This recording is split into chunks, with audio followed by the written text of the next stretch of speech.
Vamos lá, Cláudio? Vamos.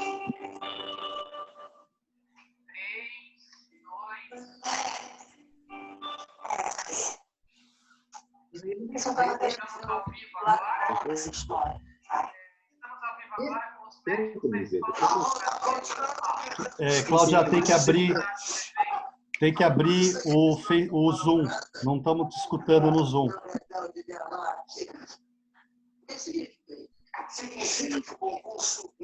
Gravando. Agora estou escutando. Você falou gravando? Não. Não. Walter, tem um barulho muito de TV que está atrapalhando o áudio aqui. Sim, é alguém que está aberto vendo TV. Eu ia pedir para as pessoas desligarem os aparelhos. A gente escuta tudo aqui, fica impossível. Tá bem ruim mesmo. Ou a pessoa fecha o microfone, ou então desliga os aparelhos e fica em silêncio. Pode ser que o organizador do Zoom consiga mutar a pessoa. Eu vejo que... Eu estou falando. Você está me ouvindo, Val, agora? Tô, Cláudio. Vamos.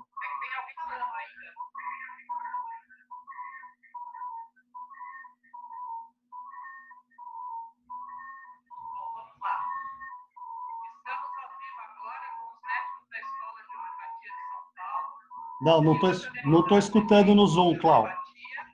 Parou de escutar.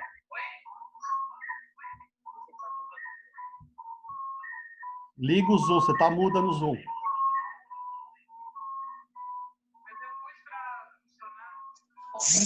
Agora estou te ouvindo. Não. Não. Você tem que abrir o teu microfone, está fechado.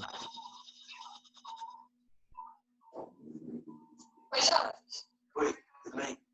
É que eu tô ligando você querendo saber notícia do concurso. Sabe alguma coisa? Pode ficar tranquilo, então o concurso continua normalmente. A notícia de hoje foi muito... Você não consegue abrir a microfone? Não, você tem que abrir, Cláudio. Aqui,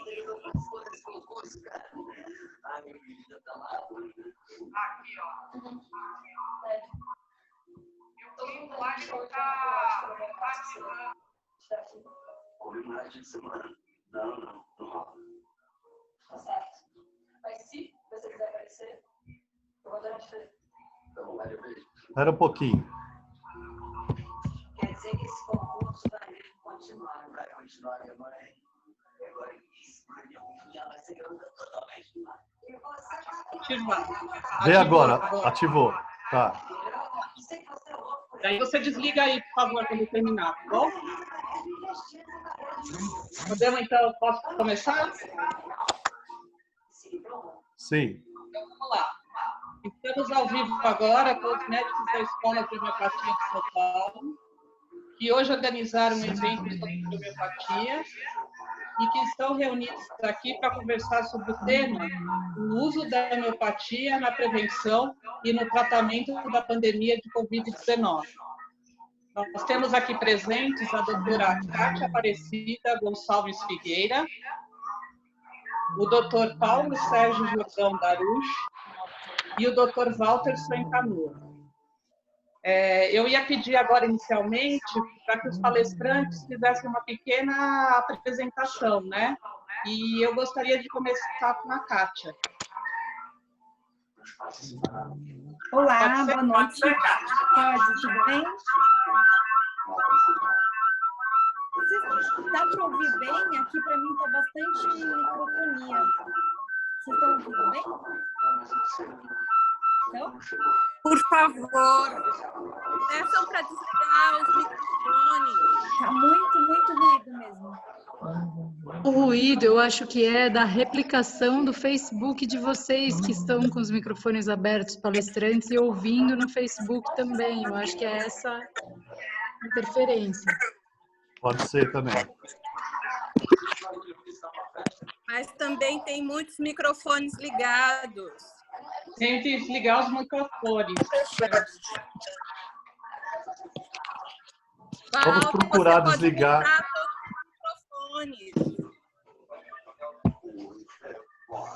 Sim. Olha, eu desliguei. Né? Então, Melhorou? então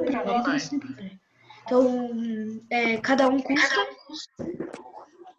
20, 40, É, 60. tem alguns microfones ligados ainda. Eu não consigo. Eles têm. Eu vou desligar o O nosso. organizador consegue deixar. 100, 110, 110, 180. O total de tudo foi igual. Tem alguém falando de total, tem que fechar esse microfone. Quanto, Pedro? No total deu 180.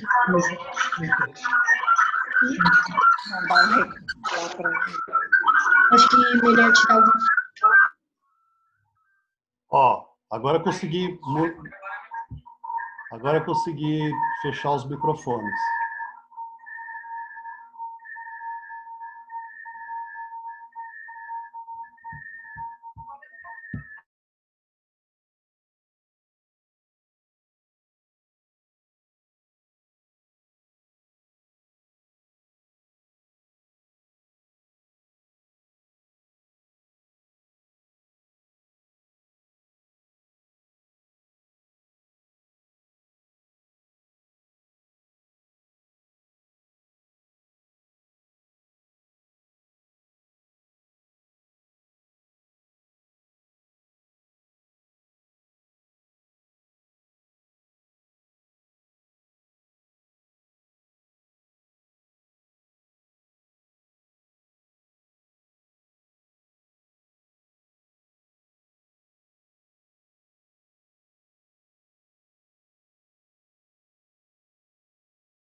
Vou ativar, então. Vou ativar.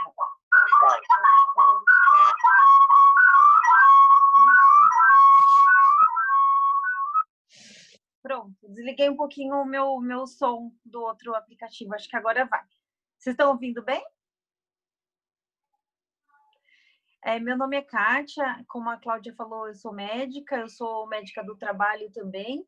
E na verdade, até antes da pandemia chegar aqui no Brasil, a gente já vinha se posicionando em relação a montar um comitê para discutir como que seria quando chegasse aqui no Brasil. Eu estava inserido nessa parte corporativa, né, de acompanhamento de colaboradores em algumas empresas. Foi a partir desse cenário que começou esse projeto, né, de intervenção na homeopatia. Eu fico bem feliz, assim, agradeço o convite. Acho que a escola de homeopatia, para mim, faz parte de um sonho, né, porque ressignificou para mim a medicina de alguma forma, porque a gente sabe que a homeopatia ela tem um outro olhar para a medicina e com a pandemia só fortaleceu isso. E eu fico bem feliz, assim, que toda vez que a gente fala do projeto, a gente revisita o bem-estar que vem trazendo para as pessoas. Eu acho que todo mundo ficou bem preocupado, né, com isso que aconteceu. Eu nunca imaginei passar por uma pandemia. A gente que é médico ficou bem, foi uma situação bem diferente, né? Acho que não estava no manual de crise de ninguém. Então, eu fico feliz toda vez que a gente vem compartilhar os casos, acabo revisitando um a um e a gente, como médico, assim, fica bem feliz, né? Que eu acho que é isso que a gente busca lá do comecinho, quando a gente decide ser médico, que é poder contribuir de alguma forma com o bem-estar das pessoas, ver a pessoa bem de saúde, mas numa visão bem biopsicossocial, né? Não só com ausência da doença, mas uma saúde integral, que é esse olhar que a homeopatia traz. É isso.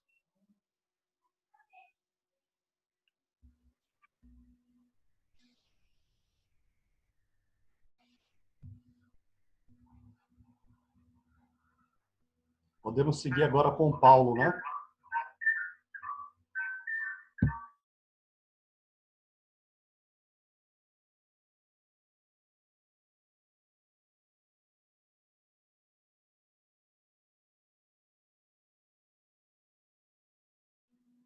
Paulo, tem que abrir o microfone.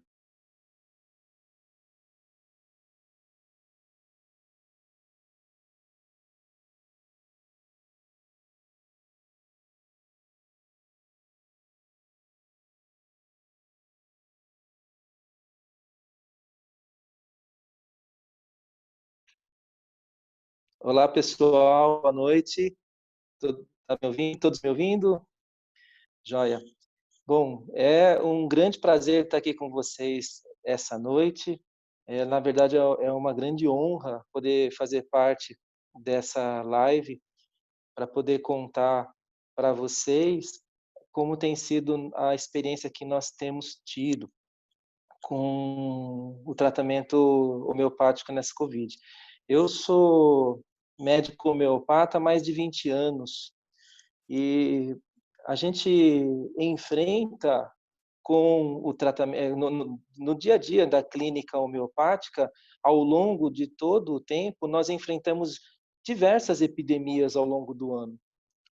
A gente tem epidemias de gripes, a gente tem epidemias de diarreias, a gente tem epidemias de sarampo, a gente tem uma quantidade muito grande, um número muito grande de doenças que vão acometendo outras pessoas, doenças de caráter infecto-contagioso, que vão passando de um indivíduo para o outro indivíduo. E isso faz parte, lidar com as epidemias, faz parte do dia a dia do médico homeopata. Eu tenho trabalhado com epidemias já há algum tempo. Eu me formei médico homeopata no Centro Médico Davi Castro, junto com o pessoal lá do grupo de estudos Benoamir. Nós participamos de diversas intervenções homeopáticas em epidemias no Brasil. As que mais ficaram marcadas foram epidemias de dengue. E o estudo dos métodos e dos resultados que a gente teve no tratamento da epidemia de dengue foi o que eu fiz para desenvolver uma dissertação de mestrado lá na Unifesp. Então, isso aconteceu já há algum tempo, né? Essa dissertação foi trabalhada em 2012, já faz 8 anos que aconteceu isso.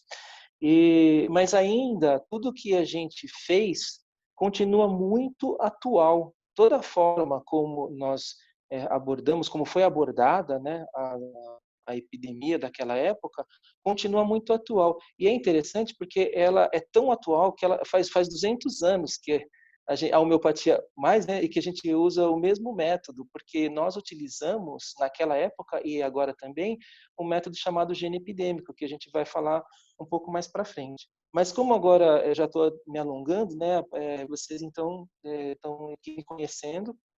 Quem não me conhece, eu já vi que tem pessoas que a gente já se conhece, e muito obrigado por todos estarem aqui. Bem, também vale a pena, e talvez para quem nos conheça, talvez haja um estranhamento ao ver que nós participamos de uma escola de homeopatia. E essa também é uma novidade, né? Nós, através dos vários encontros que nós tivemos, nós optamos por sistematizar tudo que nós estamos vivenciando em termos de intervenção, em termos de prática clínica, transformar tudo isso em trabalhos científicos e ensinar também outras pessoas, né, a fazer isso. Então, essas conversas a respeito da criação da Escola de Homeopatia de São Paulo já são um pouco anteriores a esse momento de pandemia, mas elas ganharam muita força também, e aqui estamos nós. Muito bem.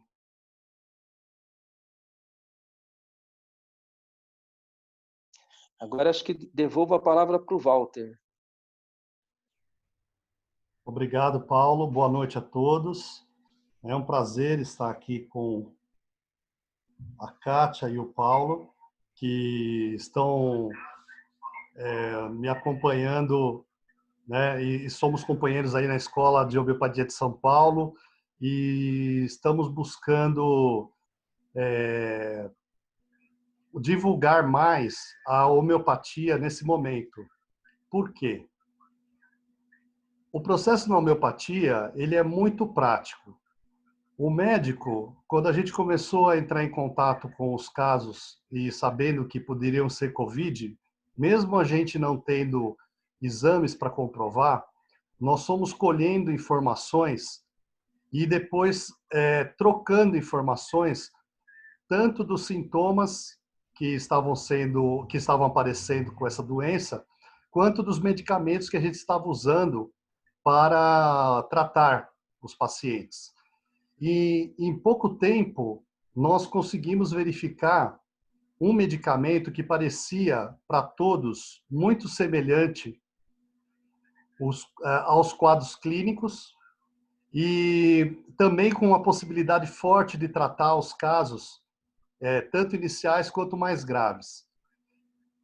Ao mesmo tempo, a gente foi colher informações principalmente da Europa, aonde lá na Índia tem a homeopatia como parte oficial da medicina, e eles fizeram uso maciço do gene epidêmico como prevenção para essa doença agora. E uma coisa notável é que a Índia, apesar da população imensa que ela tem e das dificuldades muito semelhantes como o povo, como o nosso, de pobreza e de falta de recursos, eles conseguiram controlar o número de casos, não teve uma explosão como se imaginava, apesar de eles estarem ali próximo ao epicentro. Então isso chamou a atenção, e os trabalhos que estavam sendo publicados indicavam o mesmo medicamento que a gente estava observando aqui. Então a gente começou a verificar que isso era aquilo que o Hahnemann, o criador da homeopatia, tinha colocado como gênio epidêmico, que o Paulo citou. Então, rapidamente, a gente já começou a usar esse medicamento de forma generalizada com os nossos pacientes, como preventivo, e também a fazer experiências do tratamento dos casos nas diversas fases, porque uma doença também apresenta fases. Agora que a gente está entendendo um pouquinho mais o desenvolvimento do Covid-19 no organismo humano, a gente está percebendo que ele passa por fases. E muitas pessoas têm sintomas de primeira fase, coisas leves, e que isso daí, no decorrer, se não vai sendo tratado, tende a se aprofundar até chegar nos sintomas respiratórios ou até chegar naqueles quadros aonde dá um colapso e tem que ser internado. Então, é lógico que a gente começou com os casos de consultório e discutindo no nosso grupo de estudos, rapidamente chegamos a essa conclusão. O que isso demonstra? Um poder da homeopatia em rapidamente e de forma barata atender uma comunidade, no caso de uma epidemia. Como o Paulo estava citando aqui, os diversos usos de homeopatia para as epidemias recentes, né? E o histórico que o próprio Hahnemann tem de tratar epidemias, ele mesmo, sozinho, como na época ele ficava como criador da homeopatia, ele muitas vezes estava num lugar só ele como homeopata. E ele conseguia tanto produzir, quanto encontrar o gene epidêmico, e também medicar as comunidades, prevenindo e tratando as epidemias. Então, por que eu estou colocando isso de início, né? Porque essa foi a minha angústia e o que me traz a mover aqui uma live falando de homeopatia.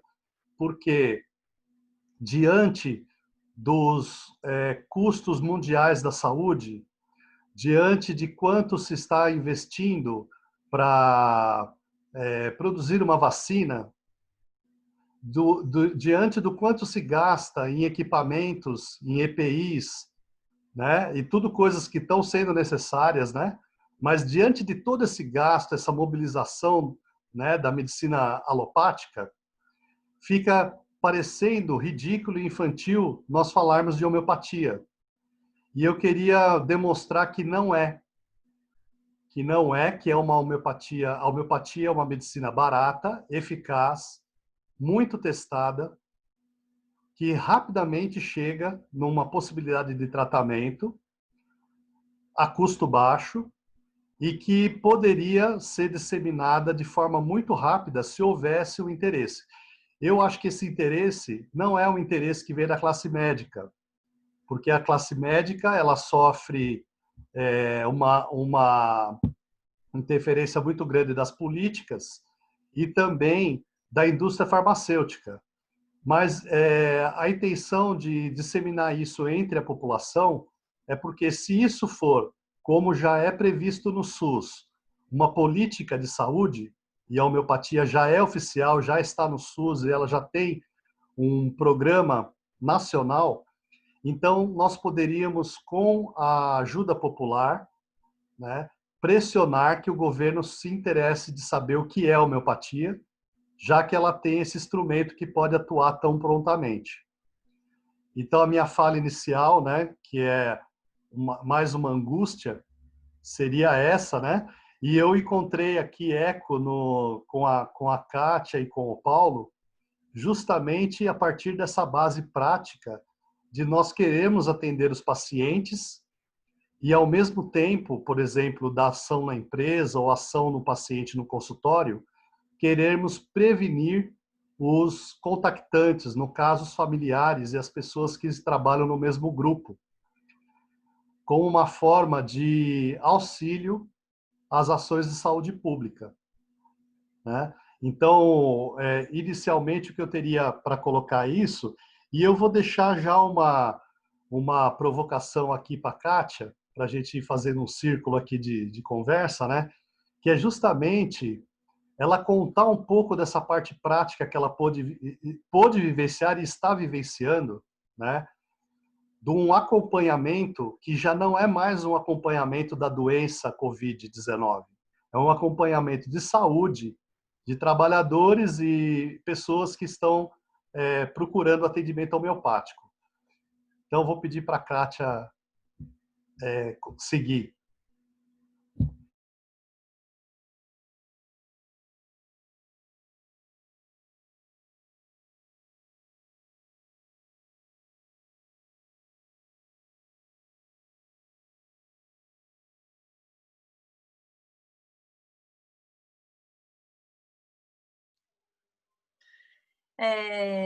Eu aceito a provocação, suas provocações são sempre muito boas, viu, Walter?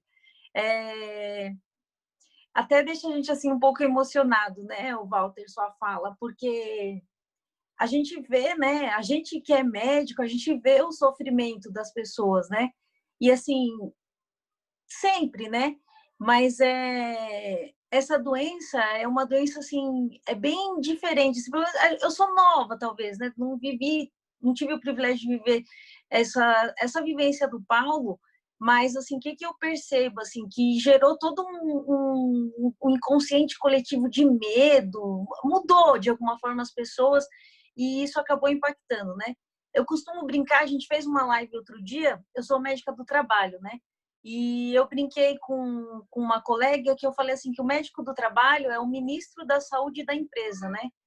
E faz todo sentido, né? Que foi bem o que você falou. O que eu sinto, né? Por que eu fui buscar na empresa um local que eu pudesse ajudar as pessoas nesse sentido?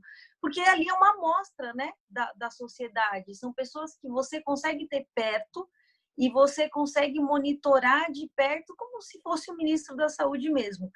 E, como eu falei no começo, antes de chegar aqui no Brasil, né, casos de coronavírus, a gente já vinha discutindo sobre isso.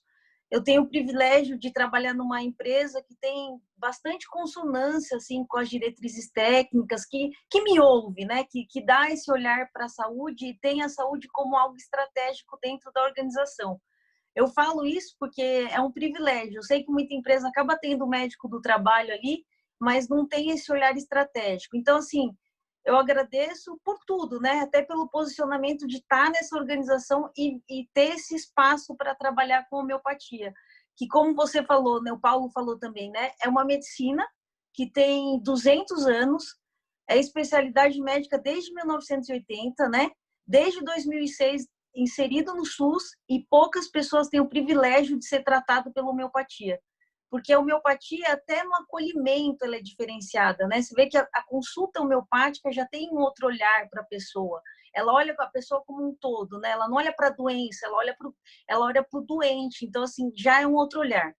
Eu vou contar um pouquinho da vivência e como que eu cheguei aqui e como a gente chegou para discutir esses casos, né? Um dos primeiros casos que teve no Brasil de coronavírus acabou sendo, um funcionário da empresa acabou sendo um dos contactantes desse caso.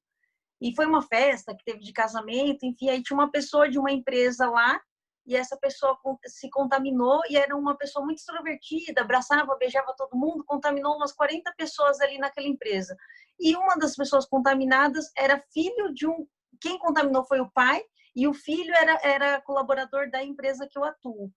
Então, foi o nosso primeiro caso, e assim, me chamou muito a atenção, e eu consegui assim, acompanhar de perto a questão dos sintomas, como foi evoluindo. E a gente já tinha essas discussões, né, dentro da homeopatia, de como que ia se desenhar esse gene epidêmico, né? O Hahnemann falava muito isso, né? Que se você encontrar o gene epidêmico, você resolve a epidemia. Então, eu fiquei muito ansiosa, assim, para viver essa minha primeira epidemia. Então, desde o começo, até como prerrogativa de médica do trabalho mesmo, a gente acolheu as pessoas e foi entendendo como que ia se desenhando o quadro sintomático. Eu cheguei a discutir 2 casos sobre os sintomas, e a gente foi reunindo alguns casos. Aí veio o Sankaran, né, lá da Índia, que já falava do arsênico como gene epidêmico, e o próprio quadro clínico já se desenhava e tinha cara de arsênico, tudo de arsênico.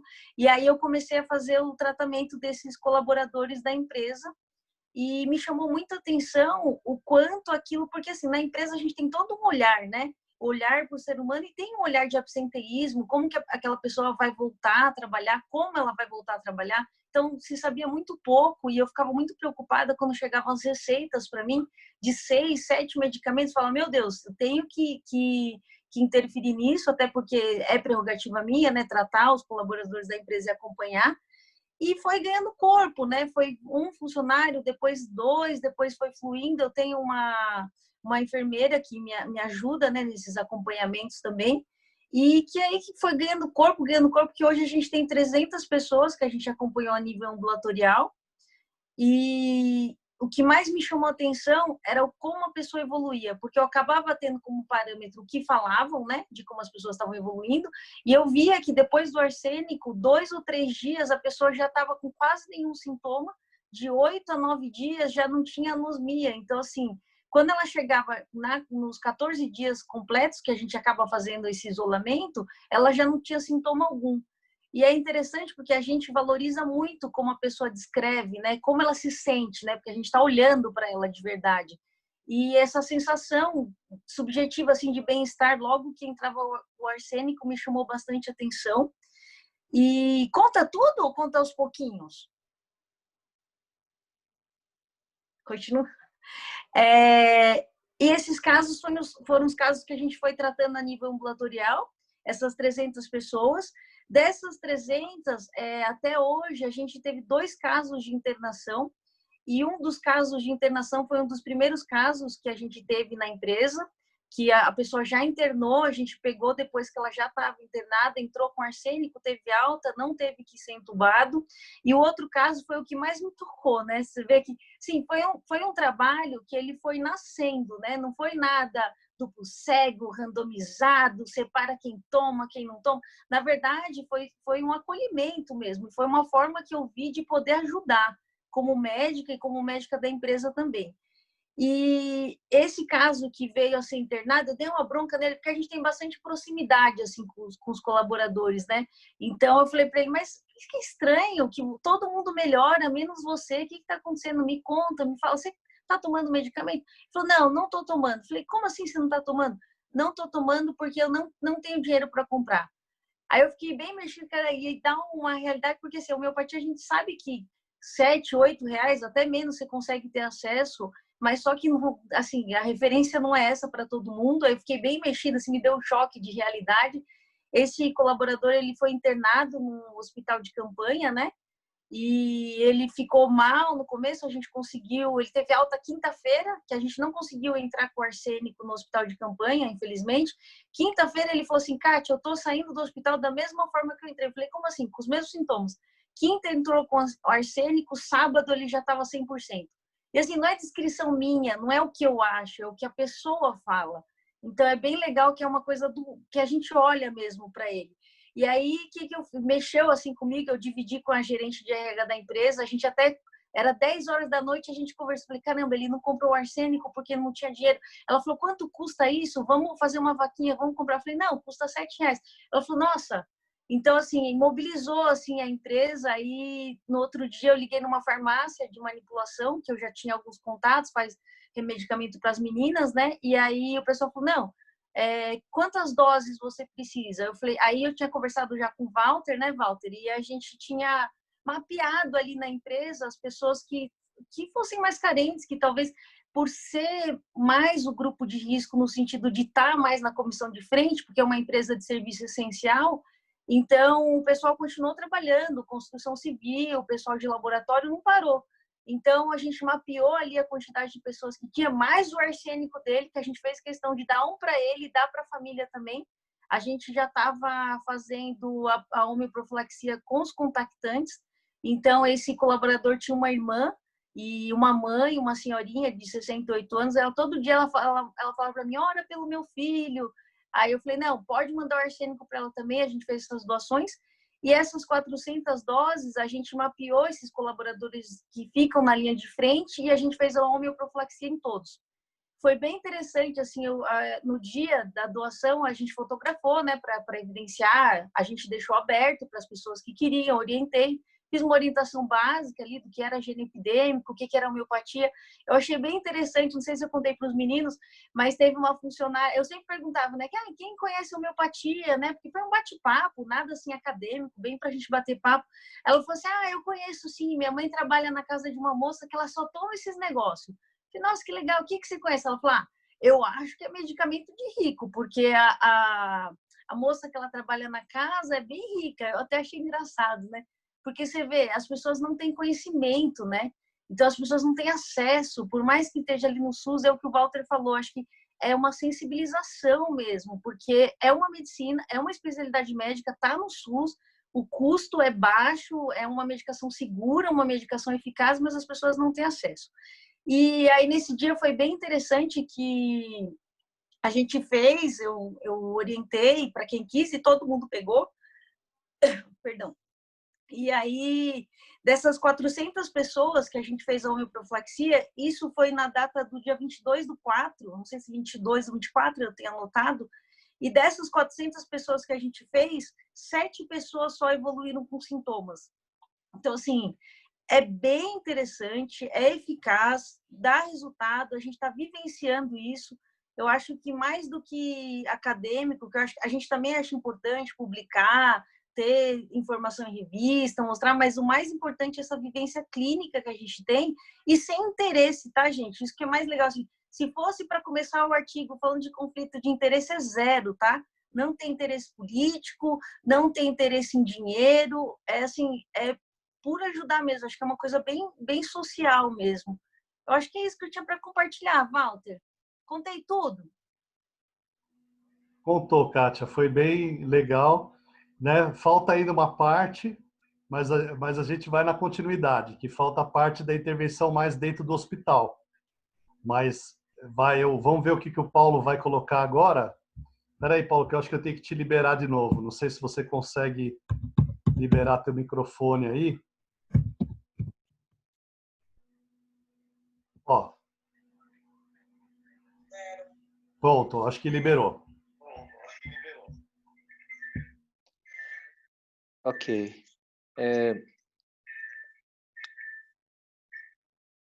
Deixa eu fechar aqui. Tá. Bom, nós temos uma sintonia bastante grande em modo de pensamento, né? Numa época de tamanho sofrimento para tanta gente, não apenas na nossa cidade, mas no nosso país, no mundo todo, enfim, nós não poderíamos ficar calados se a gente tem o conhecimento de um método simples, seguro, barato, eficiente e que pode ajudar todo mundo, né?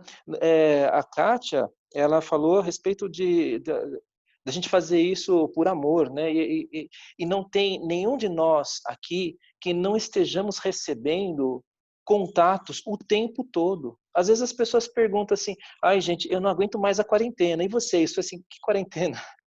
A gente não para de trabalhar o tempo todo. A gente entrou dentro da UTI. A Kátia depois vai falar, eu não quero tirar essa fala dela, porque foi inclusive por intermédio dela que a gente conseguiu entrar dentro de uma UTI. A gente entrou dentro de uma UTI de Covid. Nós conhecemos médicos que falam assim, gente, vocês são malucos. Como assim vocês vão para dentro de uma UTI de Covid? Mas se a gente pode ajudar as pessoas, por que a gente não vai fazer isso? Não tem cabimento. Né? Então, inclusive, esse é um dos objetivos que a gente tem para falar as coisas que a gente tem para falar hoje para vocês, para disseminar a informação de que sim, a homeopatia pode ajudar e está ajudando muitas pessoas. Né? E o interesse que a gente tem nisso tudo é simplesmente divulgar essas possibilidades que a gente tem para a homeopatia. Eu quero fazer um parênteses aqui, Walter, porque assim, me mandaram já um monte de mensagens no meu WhatsApp que fica passando aqui em frente do coisa, que o pessoal, tem muita gente que não conseguiu acessar e queria o endereço da sua página do Face, né? Então, não sei se isso é possível sim, o Facebook, de colocar em algum lugar, né? O Facebook, mas é que o pessoal não está ouvindo aqui, então não sei como isso pode ser. Não sei como, se a Cláudia tiver uma saída, né? Só para o pessoal não perder, senão também entendi. depois a gente vai deixar isso no YouTube, né? Vamos difundir bastante essa palestra aqui, que é para a gente provocar mais também outros homeopatas, né? E a claro. comunidade, mais importante, eu já falei, eu não espero que a classe médica homeopática consiga convencer ninguém que tem que usar a homeopatia. Quem vai fazer isso é a população que é beneficiada, é o usuário. Que o usuário, ele cria uma comunidade que necessita daquele tratamento, daquele medicamento, e, portanto, é ele que faz as políticas nacionais funcionarem. O médico, vamos dizer, é como a Kátia colocou, é o ponta de lança, como o Paulo falou, é o que está lá dentro da UTI, o que está na enfermaria, né? Então, com certeza nós vamos divulgar, né? Nós não temos pretensão nenhuma de ter razão em nada, apenas a gente quer abrir essa discussão para que todos possam ter esse tema como um tema possível de levar em conta agora, nesse caso de epidemia. Pode continuar, Paulo. Uma das coisas que nós temos para trabalhar dentro de uma epidemia é esse conceito que a gente está repetindo, que gostaria que ficasse muito claro para todo mundo, que se chama gênio epidêmico. O que é isso, o gênio epidêmico? O gênio epidêmico, a maior parte das pessoas que está aqui, se não todo mundo, se trata com homeopatia ou tem alguém que se trata com homeopatia, tem algum familiar, né? Creio que todos aqui que estão vendo têm algum interesse nesse assunto, né? Então, as pessoas sabem, de um modo geral, que o tratamento homeopático é individualizado. Então, nós não tratamos gripes, nós não tratamos otites, nós não tratamos pneumonias, nós tratamos pessoas que têm essas doenças. E o tratamento é individualizado. Então, às vezes, as pessoas vêm perguntar assim, doutor, qual o remédio que é bom para baixar a pressão? Falando, depende de quem. Como que é a pessoa? Quais são os sintomas que ela tem? E além desses sintomas que ela relaciona com a pressão, como é que é o sono dela? Ela dorme bem? Como é que é o estômago? Como é que é o intestino? Como é que é a urina? Enfim, o checklist, a consulta do médico homeopata é uma consulta de uma pessoa que está ali na frente, que vai envolver todos os aspectos de saúde dessa pessoa, tanto físicos, quanto mentais, quanto emocionais, quanto as suas ligações com as pessoas da família, com o trabalho, né? Então, é uma pessoa que tem um contexto e que tem uma história. Quando a gente usa um remédio numa epidemia, a gente faz a mesma coisa, só que a gente faz a mesma coisa com a comunidade. Então, a gente atende um paciente, e foi esse o processo que aconteceu. A gente começou a perceber que nós atendíamos um paciente com alguns tipos de sintomas, né? Os sintomas ambulatoriais, que a gente atende mais comumente no consultório, que a gente ainda continua atendendo, né, relacionados ao COVID, são sintomas de dor de garganta, boca seca, diarreia, febre, calafrios, piorar no comecinho da tarde, dor no olho. Talvez estou esquecendo de algum, mas assim, percebe, são sintomas gerais e inespecíficos, algum grau de fraqueza, algum grau de enjoo, de inapetência, de não conseguir comer direito. E são sintomas que qualquer um falaria assim, é uma virose, né? Tá bom. Aí a gente atende uma pessoa que tem mais dor de cabeça e a gente seleciona um remédio e sai o arsênico. Aí a gente atende uma outra pessoa que tem mais diarreia e selecionando o remédio sai o arsênico. E aí a gente começa a montar um caso fictício, porque não é uma pessoa real, existente, mas é um caso real porque ele representa a epidemia. Esse caso é um caso que a gente chama, dentro da homeopatia, do caso tipo ou do gênio epidêmico, é aquele caso onde, se a gente tiver a identificação daqueles sintomas, a gente tem clareza de que a pessoa está com aquela doença. E geralmente a gente vai pegar os sintomas das fases das outras fases também, né? Das fases onde as pessoas estão começando a ter problemas respiratórios e especialmente o gênio epidêmico, ele é um ótimo remédio se a gente conseguir identificar a validade dele em todas as fases. Porque para a gente, veja só, se uma pessoa, da mesma forma como se uma pessoa for ao consultório do médico homeopata com um sintoma de alergia na pele, aí a gente dá um remédio e ele volta na outra consulta dizendo assim, doutor, a alergia da pele foi ótima com aquele remédio, mas agora eu estou com bronquite. Puxa, não foi muito bom para esse paciente esse tratamento, porque a gente trocou uma doença mais leve que ele tinha por uma doença mais grave. Então, dentro de uma epidemia, é importante, quando a gente tem várias fases da epidemia, que a gente tenha o remédio que possa tratar as pessoas em todas as fases. E nos nossos atendimentos ambulatoriais, a gente tinha poucos casos, no começo, poucos casos graves. A gente tinha a maior parte das pessoas com casos leves. À medida em que a epidemia foi crescendo, nós começamos a atender casos mais graves que estiveram em casa.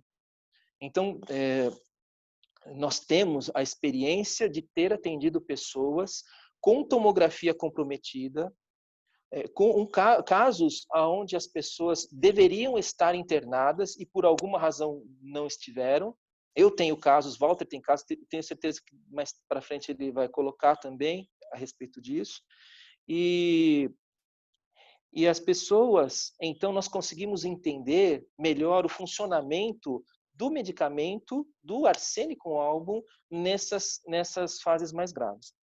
Mas, realmente, a alegria nossa foi muito grande quando a gente começou a utilizar esse remédio nas enfermarias e poucos homeopatas do Brasil, infelizmente, têm acesso a tratar pessoas dentro das enfermarias e de UTIs de hospitais.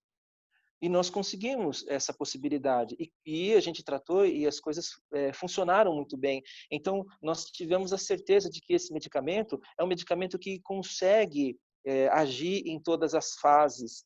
E, mais ainda, a gente, apesar de estarmos fazendo isso com um forte direcionamento pela clínica homeopática e pelo atendimento das pessoas, é importantíssimo que a gente escreva tudo o que nós estamos conseguindo, né? A Kátia tem aí escrito tabelas gigantescas e é fantástico, porque a gente tem conseguido tantos dados. Se o Hahnemann não tivesse escrito nada a respeito do tratamento que ele fez lá em 1810, a gente não conseguiria estar fazendo hoje o que nós estamos fazendo. Então, se a gente consegue fazer alguma coisa, é graças ao Hahnemann, que conseguiu passar para nós, com 2 séculos de distância, um método extremamente simples para poder tratar as pessoas, mesmo doenças muito graves, né? Então, nós temos tabulado.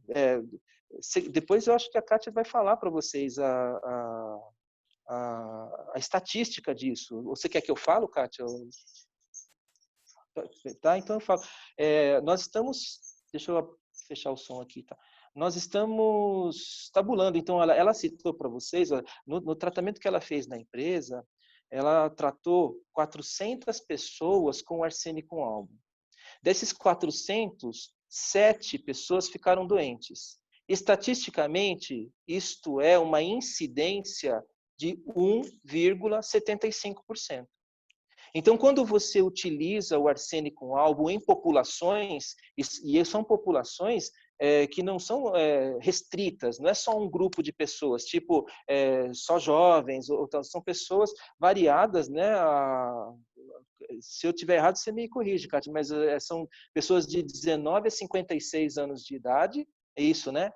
Então, quer dizer, tem um universo variado de pessoas, e tanto repartidos entre homens e mulheres, enfim, nos quais a gente tem essa estatística de incidência do uso do arsênico.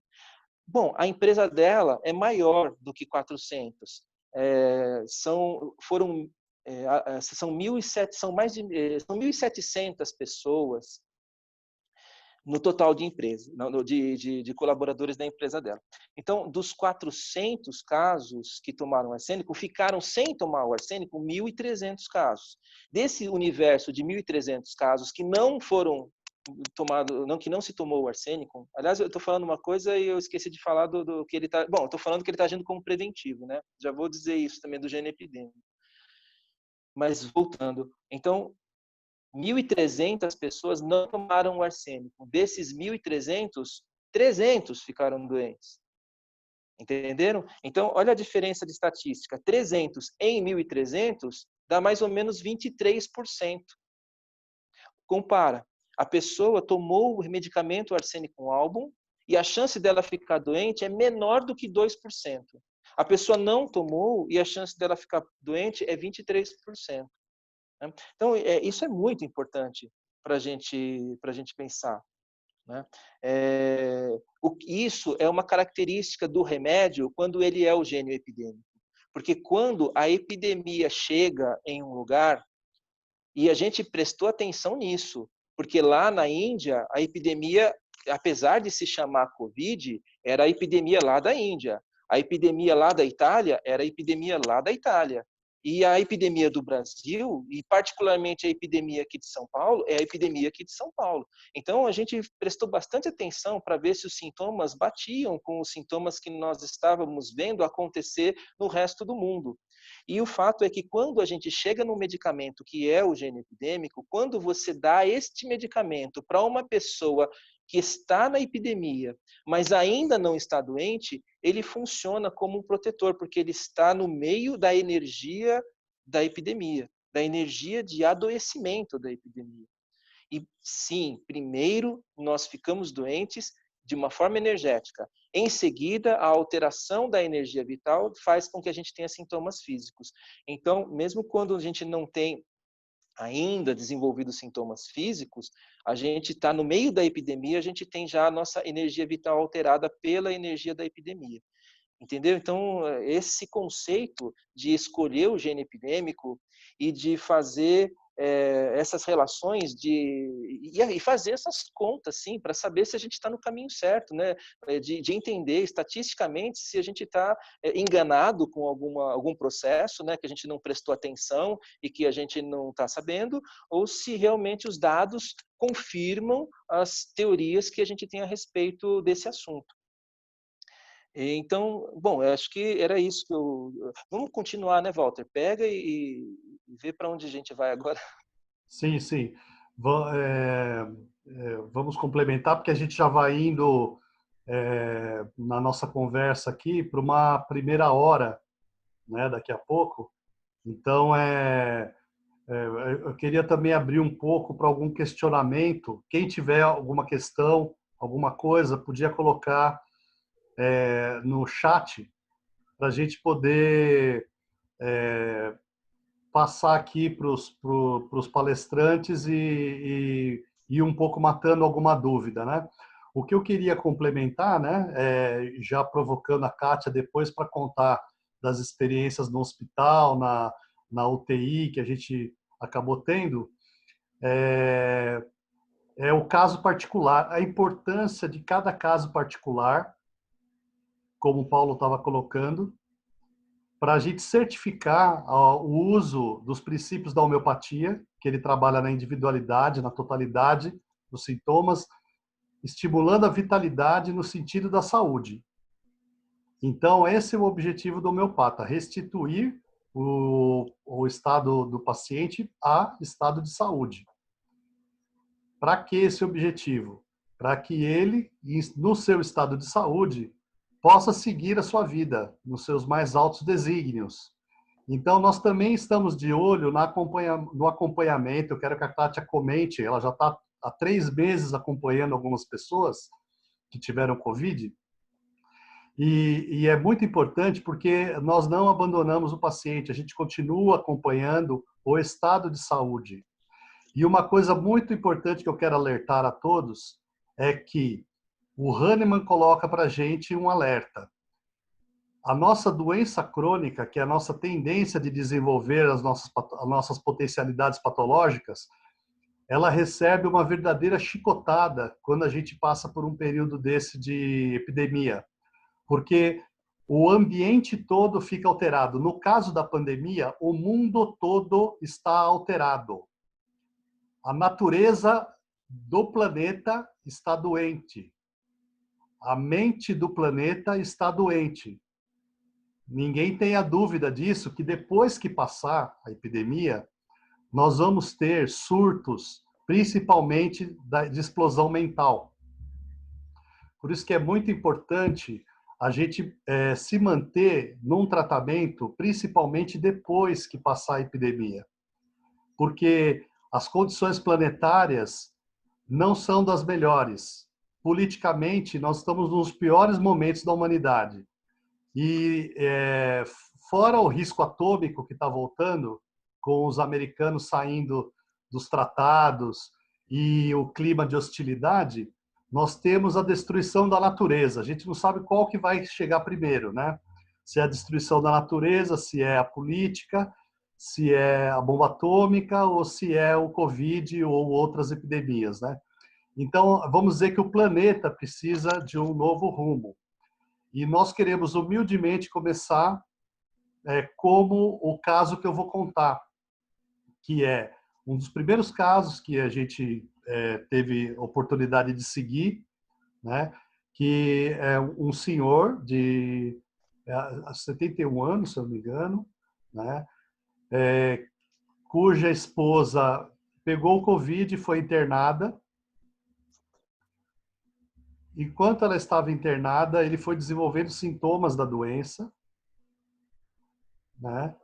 E foi recorrer ao hospital, não tinha mais condições de internação, estava o hospital lotado. Então ele voltou para casa internado com a filha, que é minha paciente, e ela pediu um auxílio. E então ele fez todos os exames, da tomografia ao PCR, aos exames bioquímicos, tudo, e era Covid confirmado, e ele teria que internar como a esposa, e não pôde internar porque não tinha leito. Então, é um caso onde a gente está autorizado a fazer um tratamento, não podemos deixar a pessoa sem tratamento e um acompanhamento, mesmo a gente não podendo dar aquilo ideal, que é uma condição de cuidados intensivos. O que a gente observou? Ele saiu com uma receita, né, com cerca de uns 10 medicamentos. 2 anti-inflamatórios não hormonais, um anti-inflamatório hormonal, um antibiótico, a famigerada cloroquina e outros sintomáticos. E ele era uma pessoa que tinha também comorbidades pela idade e não tinha um rim. Então, era um caso todo especial. Quando a gente começou a tratar, a mulher dele, no hospital, entubou. Então, mostrando que era uma cepa de vírus bem forte, que ele tinha convivido Ele ficou cerca de 10 dias, ele e a esposa um pouco doentes, sem chamar ninguém, até que ela ficou muito ruim e acabou chamando a filha levou para internação. Então, é só colocando isso porque o pessoal fala assim, mas a homeopatia só trata caso fácil, só trata caso que já ia curar mesmo com qualquer água, né? Uma aguinha que vocês estão dando, né? Então, nós começamos a acompanhar esse senhor online, porque não tínhamos condição nem de examinar. Foi bem no começo, onde estava bem grave a transmissão, né? E as pessoas mais assustadas, estávamos evitando mesmo sair, né? Porque agora parece que resolvemos tudo, né? Que está todo mundo andando sem máscara, indo em shopping center, mas eu diria que isso só diz daquela história da doença da humanidade. As pessoas não se conscientizam porque a consciência não está desenvolvida. Então, o que aconteceu? Nós fomos ministrando arsênico, no caso em gotas, repetido, e o paciente foi fazendo a sua evolução com febre, o tempo todo com febre. E aqui eu lembro o meu professor de faculdade, o Dr. Walter Edgar Maffei, patologista dos mais renomados, que falava o seguinte para a gente, quando a gente queria dar antitérmico.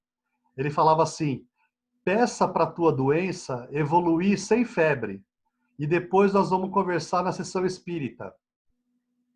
Porque a febre é reação do organismo. A febre é para curar o paciente.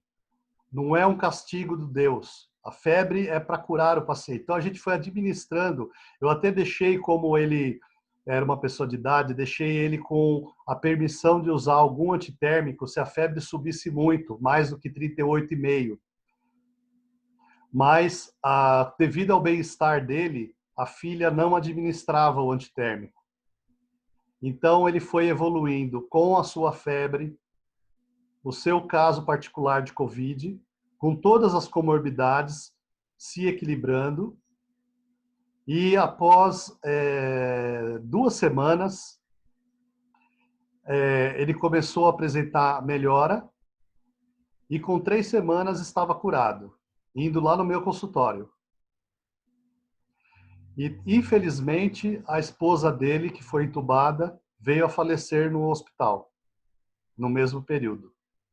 Então, a gente teve todas as condições desfavoráveis possíveis, inclusive emocionais. Porque, no meio disso tudo, a família teve que lidar com o pai doente e a mãe morrendo de Covid. Então, assim, mostrando que a homeopatia não é aguinha, não é placebo. Não, ninguém convenceu ele, porque ele ficava fora, ele tinha no quadro dele períodos onde ele ficava ausente devido à gravidade. E então não foi sugestionado. Ele não gostava da homeopatia. Para vocês terem uma ideia, quando ele recuperou-se, a filha contou que ele tomou homeopatia e ele ficou bravo. E eu falei assim, eu quero ir lá conversar com esse médico, o que ele fez comigo. Então nós marcamos uma consulta e ele veio muito bravo conversar comigo, mas muito agradecido. E daí nós começamos a perceber que ele tinha agora apresentando os sintomas crônicos dele. Ou seja, tinha realmente superado a doença e voltado àquela dor da artrite. E daí ele já conseguia compreender que aquela dor no pé dele tinha que permanecer durante um tempo, que era como o organismo dele estava se organizando para um melhor estado de saúde. Não era não sentir nada, era ele sentir a dor na perna. E hoje eu continuo acompanhando ele, graças a Deus a dor melhorou muito, ele já está na casa das filhas, já está bem recuperado e já virou mais um homeopatizado, não quer mais saber de outra coisa. Tá? Então eu pedi para a Kátia seguir um pouco aí. Kátia, deixa eu liberar teu microfone. E antes eu queria agradecer quem está acompanhando a gente.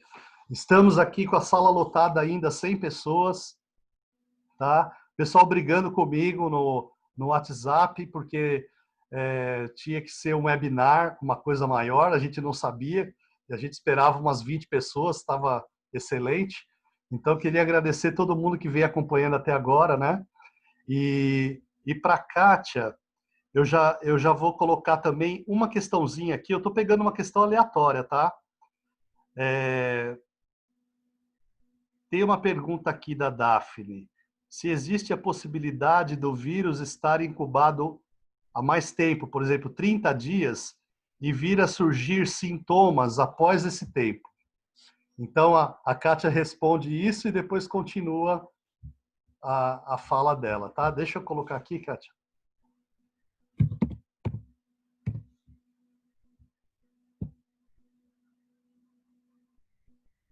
Pronto, pode falar. Deixa eu ver se eu entendi a pergunta, tá? Ela perguntou se existe a possibilidade do vírus ficar incubado mais que 30 dias. O que eu tenho visto, né? Aí tá até uma onda agora, né, Walter e Paulo, do pessoal com os testes, né? Aí o teste rápido, é o PCR, a sorologia, todo mundo fica meio confuso. E, na verdade, isso gera um problemão, viu? Porque a gente tem alguns colaboradores que passam pelo teste rápido para fazer alguns embarques. O que eu tenho visto, até respondendo já a pergunta dela, né? O teste rápido vem positivo porque tem vírus ali no organismo da pessoa, mas não necessariamente a pessoa que tem vírus vai desenvolver a doença. Aí eu não entendi esse tempo de incubação que ela falou, Walter, se você puder repetir. Porque o que a gente tem visto... existe a possibilidade do vírus ficar incubado mais do que 30 dias e não se manifestar, e depois vir a surgir sintomas depois de 30 dias? Acho que deve ser em relação ao isolamento, a necessidade de manter o isolamento. Entendi. É que não é o que a gente vê de praxe, né? O que a gente tem feito é até uma prerrogativa do Ministério da Saúde, qualquer pessoa que venha desenvolver os sintomas que o Paulo já comentou, a gente obrigatoriamente já faz o isolamento de 14 dias. Então, a ideia, e assim, acho que até por isso o número de pessoas que adoeceram foi pequeno, né, em relação à população geral, porque a gente respeitou muito isso, né? E eu acho que tudo tem a ver com o monitoramento que a empresa, ou que vem sendo feito até pelo governo, até seria essa ideia, né? Então, a pessoa veio com sintomas, a gente automaticamente já faz o isolamento de 14 dias, e o que a gente já tem feito, eu já entro com o arsênico assim que ela já tem o primeiro sintoma. E o que a gente tem visto, quem perguntou, não me recordo do nome, é que no segundo dia, já com o uso de arsênico, a pessoa não faz evolução do quadro todo. Isso que é interessante, ela vem com sintomas leves e ela não evolui com o restante do quadro, que já é um comprometimento pulmonar, aí já vem a parte hospitalar também. Então, eu não entendo que fica 30 dias não, viu, Val? Pelo menos no que a gente vê de literatura, eles falam de 5 a 7 dias, né, de tempo de incubação para evoluir com sintomas, e com sintomas a gente faz 14 dias, monitora, e o que a gente tem feito como barreira sanitária também, quando fala a nível corporativo, é fazer a sorologia, porque aí você pode pedir uma sorologia dentro desse período, dentro desses 14 dias, provavelmente vai vir um IgM aí positivo, né, que é de fase aguda, e depois dos 14 dias, na verdade eu faço entre 20 e 21 dias, peço a sorologia novamente, que aí algumas pessoas você já consegue ver o IgG lá. Mas a gente está ainda estudando essa parte da correlação, como que se comporta em relação à homeopatia. Acho que é uma coisa legal para a gente olhar também com carinho depois. Respondi? Respondeu. E agora conta um pouco lá do HGG. Vou contar. Acho que é bem interessante, né, como as coisas foram tomando corpo, né?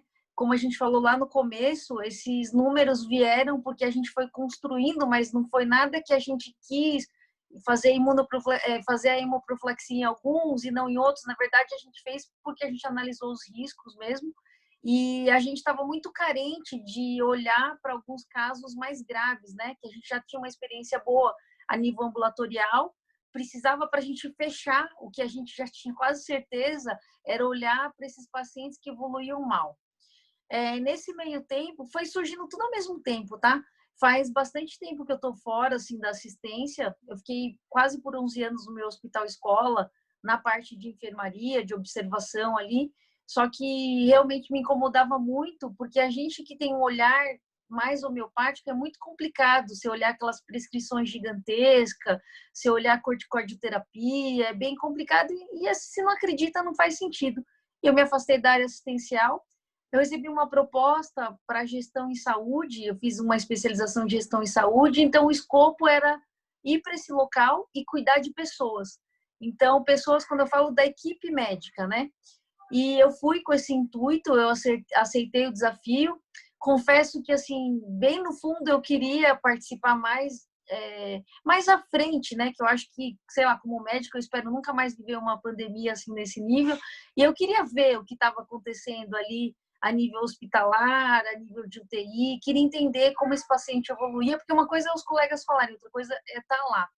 E aí veio esse desafio, na verdade, foi até uma forma que a gente até brinca, né, de devolver para o universo que ele contribuiu com a gente que é médico, a gente tem sempre um laço, né, acho que com o SUS, né, porque por mais que tenha os problemas, a gente até vinha comentando, porque assim, a saúde sempre foi sucateada. Então, assim, acho que tem 2007, tem quase 15, 16 anos que eu vivencio o SUS. Então, assim, a gente sempre teve que escolher quem ia subir para a UTI. Então, assim, me incomodava um pouco o discurso, assim, claro que a pandemia, o que fez? Evidenciou o caos, né? O que faz todo sentido. Mas eu estava bastante aflita, assim, de poder ajudar de alguma forma. E a gente teve a oportunidade de entrar num hospital geral, que é uma referência no município, né? A população é bem carente aqui. E, infelizmente, Guarulhos é bem sucateado, atenção primária zero. Então, assim, vocês imaginam como chega o paciente, né? Então, o que evidencia, de novo, né, o quanto a saúde foi sucateada é que o paciente não tem atenção primária. Ele não tem o privilégio que a gente conseguiu oferecer para as pessoas que estavam próximas ali, os colaboradores, que você conseguiu interferir logo no começo dos sintomas, né? Então, a pessoa acabava ficando em casa ali e evoluía mal, de alguma forma. E a gente conseguiu vivenciar isso, foi bem doloroso, na verdade. Fazia muito tempo que eu não ficava bem triste, assim. Até quando o primeiro dia que eu falei para os meninos, estava acabada. Então, eu fiquei bem triste, assim, pelo cenário, pelos médicos, porque o pessoal está bem cansado. E os médicos não têm um número de médicos capacitados para lidar com um paciente crítico nesse volume que a gente recebeu de uma vez, assim. Então, você via um adoecimento da equipe, né, de forma geral, tinha uma questão de escala, estava, assim, bem complicado. E quem já vivenciou UTI como médico sabe que as pessoas morrem, né? Faz parte até daquele cenário de paciente crítico, mas a gente estava vivenciando muitas pessoas morrendo ao mesmo tempo. Então, assim, estava gerando na equipe uma impotência mesmo, né? E eu acho que pelo fato de não ter um tratamento, que eles estavam discutindo vários tipos de tratamento, nada consolidado, isso gera uma insegurança na área médica também. E aí foi a oportunidade que a gente teve de lidar com o paciente crítico. A gente até brincou, né? Vamos colocar arsênico na caixa d'água, né, Paulo? Mas a ideia era que a gente viu que assim, era um cenário bem crítico e que, com certeza, a homeopatia poderia contribuir de alguma forma, porque a gente já estava vendo os resultados nos pacientes ambulatoriais. E aí os meninos foram conhecer o serviço, né? Até tem um escopo da gente fazer ali, talvez seja um hospital-escola, tem algumas coisas ali por trás também que a gente estava vendo, né, para vivenciar o serviço. E no outro dia a gente começou a fazer as intervenções e foi bem interessante, né? Porque quando chega o médico homeopata, né, numa UTI, todo mundo olha e fala, faz aí, né? Não vai funcionar mesmo, vem naquele cenário. E aí quando a gente fez a primeira intervenção, foi bem interessante porque fazia muitas semanas que não tinha alta da UTI para a enfermaria. E logo 2 dias depois que a gente começou a intervenção, tiveram 6 altas, que parece pouco, né? Quando você fala 6 no universo de 40, parece pouco, mas pela gravidade dos casos, chamou bastante atenção. Aí a gente fez uma visita na enfermaria também, os meninos foram, a gente fez até algumas intervenções de pacientes com outras doenças, né? Outras pessoas. E na enfermaria que a gente fala enfermaria do Covid, né? Que são as pessoas que estão ali na enfermaria. No total, a gente começou isso dia 25/5. A gente teve 18 altas para casa, mas o mais interessante é que, assim, esses pacientes, eles são pacientes bem graves, mesmo quando você fala de nível de enfermaria, eles desaturam muito. Então, assim, é engraçado, assim, porque o paciente estava bem, você via estava com 95, 95, só dele sentar, a saturação dele já caía para 80, 81. Então, assim, é bem assustador para a gente que é médico, assim, que tem esses quadros, mas não nessa gravidade, né? Uma enfermaria e muita gente ao mesmo tempo, né?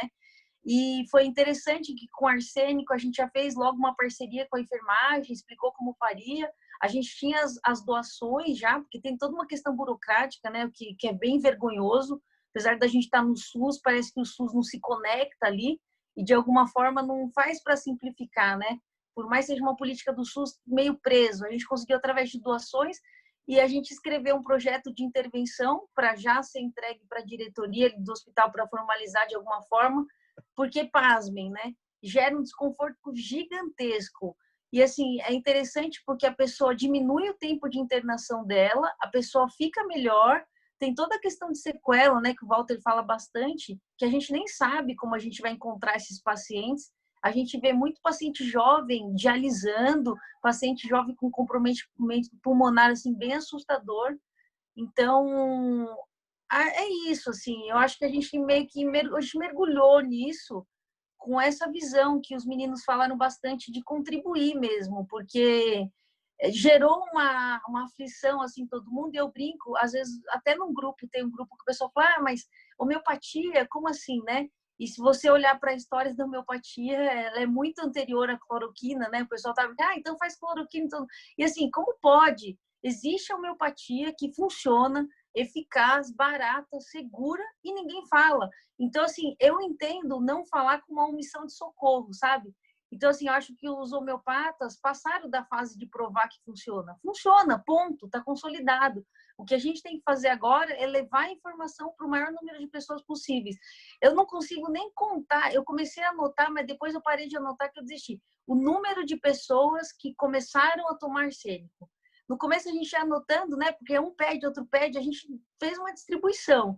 Então, assim, eu estou bem feliz, assim, acho que com a live tem bastante. Se cada um que tiver que falar com 5 pessoas, para mim já estou bem satisfeita, porque a gente teve algumas experiências pessoais também, que nem o Walter falou, a gente teve um colega que ficou internado na UTI também, estava um quadro bem grave, queriam entubar, já estava aquela discussão.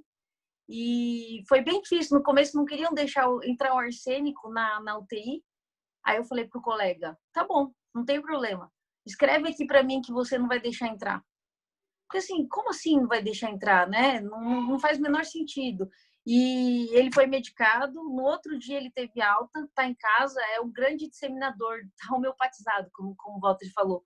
E eu acho que é isso, Walter, porque assim, foge, né? Não é uma coisa, é acadêmica, é assim, tem pesquisa, tem sim, mas assim, é uma questão de omissão de socorro, né? Então, eu sinto assim isso, essa vontade de poder de falar e a gente tem os resultados, né? Então, acho que é isso, estou bem contemplada. Ah, que bom, Kátia. E vamos seguir.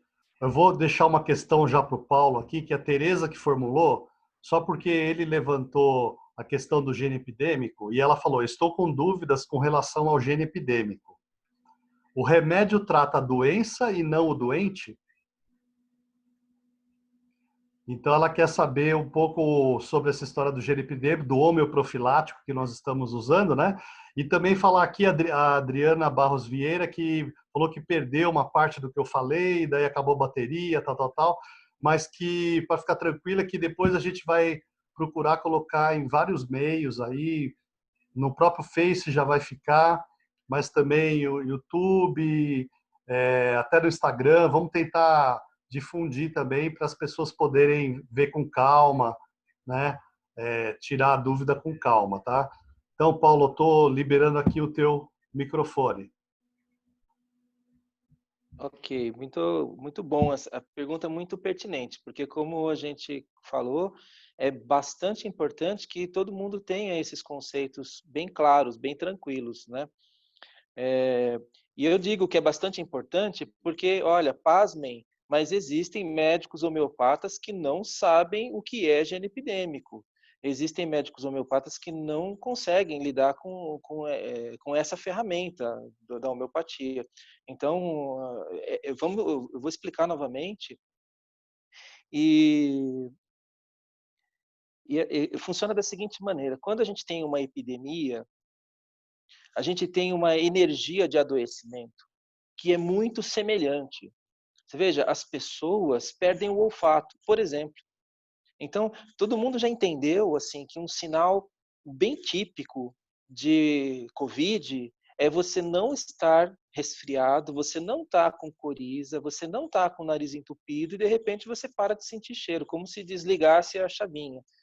Esse é um sintoma peculiar, bem raro até, e que já se descobriu que é por causa de uma complicação neurológica dessa doença, né? Então, aliás, essa doença não é uma gripezinha, tá? Pelo amor de Deus, não é nem uma gripezinha, nem gripe média, nem gripezona, é uma doença totalmente diferente que tem um comprometimento sistêmico, né? Além de pegar todo o organismo, tanto na parte circulatória, onde vocês já ouviram falar que uma pessoa que tem pressão alta é um grupo de risco para uma doença, uma gripe, né? Não é assim que funciona, né? Tem algo que é diferente aí. Nós estamos vendo acontecer pessoas que descompensam da doença crônica após a doença aguda. Aliás, o Hahnemann, ele já dizia isso, depois de uma doença aguda, é extremamente urgente e necessário que a gente trate a doença crônica da pessoa, porque vai explodir. E o que nós temos visto é que depois do Covid, a gente tem tido doenças neurológicas, a gente tem tido descompensações de doenças crônicas, inclusive. Quando a gente fala dos pacientes muito graves que ficam lá na UTI, a gente, veja, não é só Covid que está lá em jogo, mas a pessoa tem todo um histórico de doença crônica, às vezes não tratado adequadamente, e quando eu falo não tratado adequadamente, às vezes a pessoa está tomando um remédio alopático todos os dias, mas a pessoa não está sendo curada da sua doença, né? E quando a doença pega todo o corpo, ele vai descompensar. Então, o que nós precisamos de um remédio que se candidate a ser um gênio epidêmico é que ele tenha uma dupla função. Primeiro, que ele, quando usado na forma de tratamento, que ele tire a pessoa da rota do grave. Tanto evitando que a pessoa chegue nas formas graves da doença, quando realmente tirando ele da gravidade, por exemplo, de uma UTI ou de uma enfermaria, né? O fato dele estar na enfermaria e não na UTI não significa que o caso é mais simples, não. Os casos bastante complicados que a gente viu nas enfermarias também. E o medicamento que consegue tirar a pessoa do quadro grave ou tirar da rota do quadro grave é um remédio muito valioso. Então, nós temos visto que o arsênico tem feito isso. Não é o único remédio possível, hein? Então, existem outros remédios que a gente precisou utilizar também em caráter de exceção, porque, de novo, apesar de termos uma epidemia, ainda existe a individualidade. E tem pessoas que têm idiosincrasias, têm particularidades individuais que, às vezes, precisam de outros tipos de medicamento, né?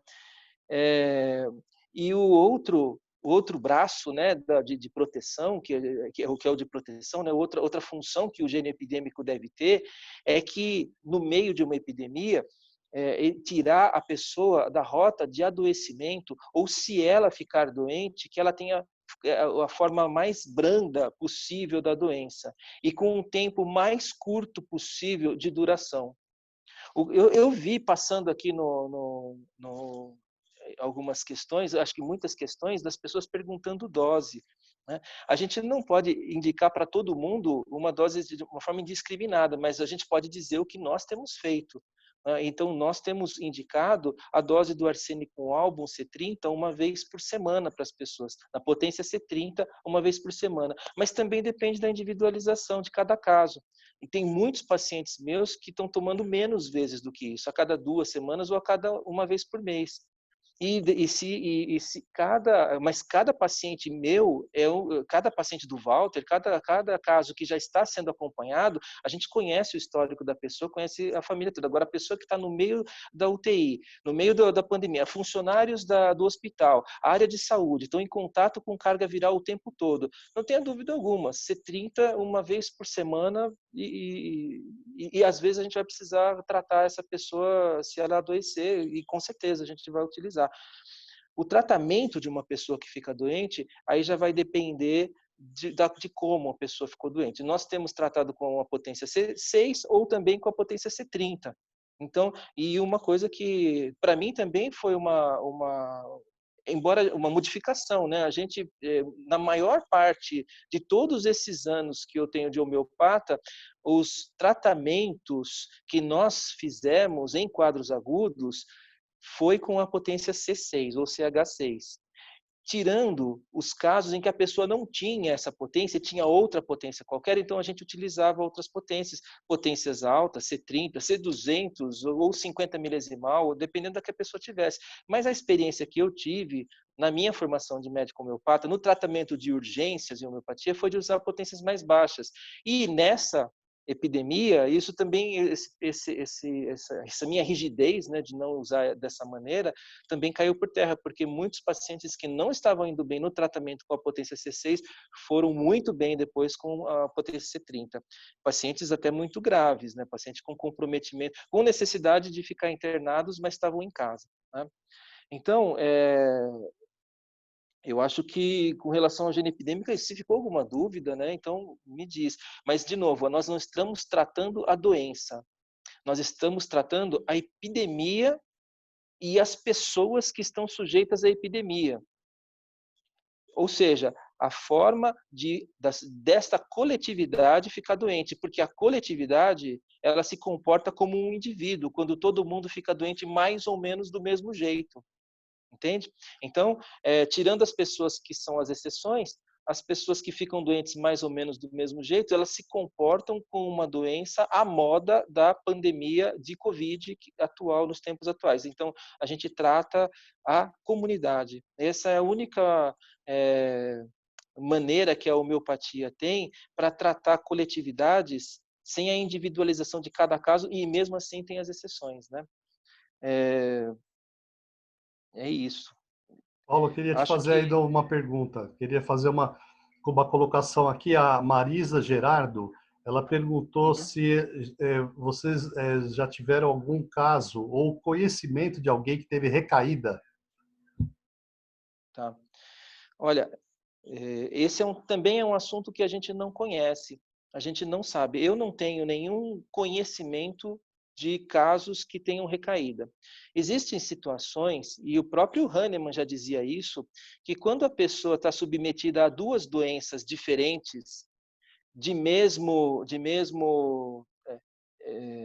ao mesmo tempo, mas de intensidades diferentes, a doença mais forte sobrepuja a doença mais fraca, e depois a doença mais fraca assume o seu papel e continua. Então, nós já tivemos casos de pessoas que começaram a ter sintomas, pararam, tiveram outros tipos de sintomas que confundiam um pouco o caso, que não parecia muito bem o que era, mas a pessoa continuava doente, depois que aquilo foi tratado e precisou de uma outra medicação, aí depois voltou a ter sintomas e aí, por exemplo, seguiu adiante numa doença, num percurso que está sendo mais típico. Então, a impressão que eu tenho, na minha experiência, e também a gente nem conversou muito a respeito, né, disso, né, nós aqui, mas eu não vi ainda nenhum caso de recidiva. E especialmente falando, quando a gente trata com homeopatia, a gente tem uma força maior na energia vital. Então, é mais difícil de acontecer. Agora, nós temos a gente não sabe muitas coisas sobre essa doença, né? Então, por exemplo, a história dos testes. Eu tenho pacientes que fizeram classicamente todos os sintomas de COVID e não têm teste positivo, e nunca tiveram teste positivo. Então, há uma dúvida se essas pessoas poderiam ser reinfectadas, né? Porque elas não fizeram anticorpos. E eu ainda não sei essa resposta. Eu não sei se vocês sabem essa resposta, mas eu não tenho ainda esse dado. A gente tem os testes, aliás, olha só que coisa interessante, né, sobre os testes. A gente tem um período de incubação dessa doença de 1 a 2 semanas, onde a gente está lá ficando doente, alterando a energia vital e ficando doente. Aí começa a primeira semana de doença mesmo, lá para o 3º, 5º, 7º dia de doença. Nessa primeira semana de doença, a gente faz aquele teste de suave, né, do cotonete que vai no nariz e que vai na garganta. Aí a gente pega o vírus nesse teste.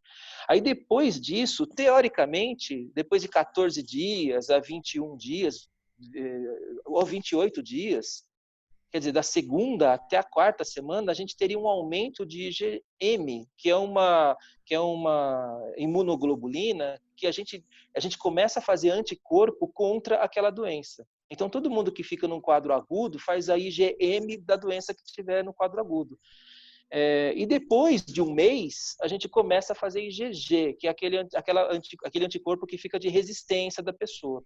Eu tenho pacientes que fizeram IgM, começou a aumentar em 45 dias depois da doença. É totalmente fora do padrão.